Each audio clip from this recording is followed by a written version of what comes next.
हमारा तो सिक्का चलता है यहाँ, ये एक कहावत ही नहीं, सिक्के हमारी हिस्ट्री का एक बहुत इंपॉर्टेंट पार्ट है। ये सिक्के अपने द्वारा जारी किए जाने वाले राजाओं का न सिर्फ क्रोनोलॉजी बताते हैं, बल्कि यही सिक्के डायनेस्टी की प्रसार को, क्वालिटी को और अर्थव्यवस्था को रिप्रेजेंट करने के एक बहुत ही प्रामाणिक सोर्सेज हैं।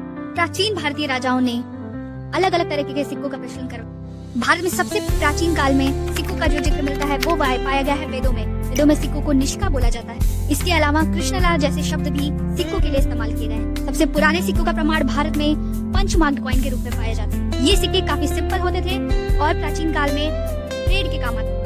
ग्रीको बैक्टीरियन राजाओं ने मेटल के सिक्कों का प्रचलन किया और फिर आए कुषाण, जिन्होंने एक उच्च गुणवत्ता वाले यूनिफॉर्म गोल्ड कॉइन जारी किए। और भारत में सिक्कों का सबसे उच्चतम उदाहरण गुप्त काल में मिलता है, जिसमें सिक्कों की प्योरिटी लगभग 99% थी।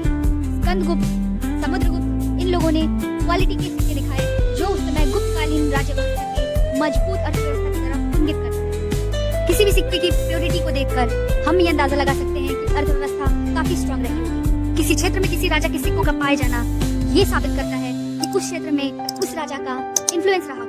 भारत में पाए जाने वाले रोमन सिक्कों, इजिप्शियन सिक्कों से हमें ये पता चलता है कि भारत में व्यापार का फैलाव कहां-कहां तक था। क्या आप बता सकते हैं कॉइन की स्टडी को किस नाम से बुलाया जाता है? जल्दी से कमेंट बॉक्स में कमेंट करें और ऐसे हमें सब्सक्राइब करें।